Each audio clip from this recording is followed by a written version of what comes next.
అదే RTV app వార్తల్ని క్షణాల్లో చదివే అవకాశం ఉంటుంది. ఒక న్యూస్ పేపర్, ఒక టెలివిజన్ ఛానల్ మీ చేతుల్లో ఎప్పుడూ ఉంటాయి. రాష్ట్ర వ్యాప్తంగా అన్ని నియోజకవర్గాల్లో కూడా విద్యుత్ ఛార్జీల పెంపుపై ఒక నిరసన తెలియజేస్తూ పెద్ద ర్యాలీ కార్యక్రమం చేపట్టి వాళ్ళ విద్యుత్ అధికారులకు వినతి పత్రాలు ఇవ్వడం జరుగుతూ ఉంది.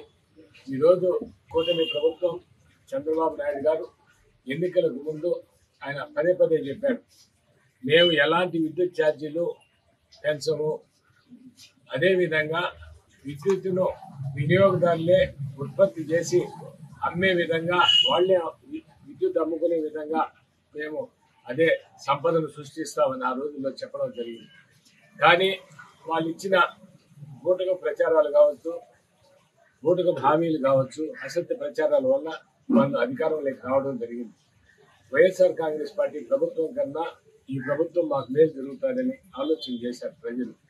కానీ ఈరోజు ఇప్పటికే 3 సార్లు విద్యుత్ ఛార్జీలు పెంచడం జరిగింది.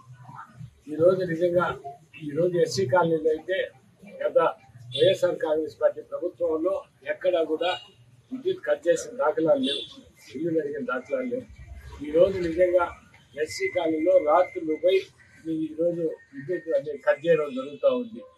కరెంటు ఇప్పటికే 3 సార్లు పెంచడం జరిగింది.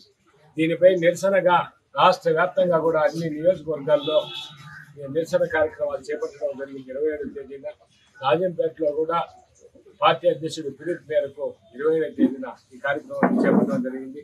ఈ కార్యక్రమం అంతా పాల్గొని దీన్ని విజయవంతం చేయాలని ప్రజలందరినీ కూడా కోరుతున్నాం. మరిన్ని వీడియోస్ కోసం ఛానల్ ని సబ్స్క్రైబ్ చేయండి. లేటెస్ట్ అప్డేట్స్ కోసం వాట్సాప్ ఛానల్ ని ఫాలో అవ్వండి. ఆ లింక్ డిస్క్రిప్షన్ లో ఉంది.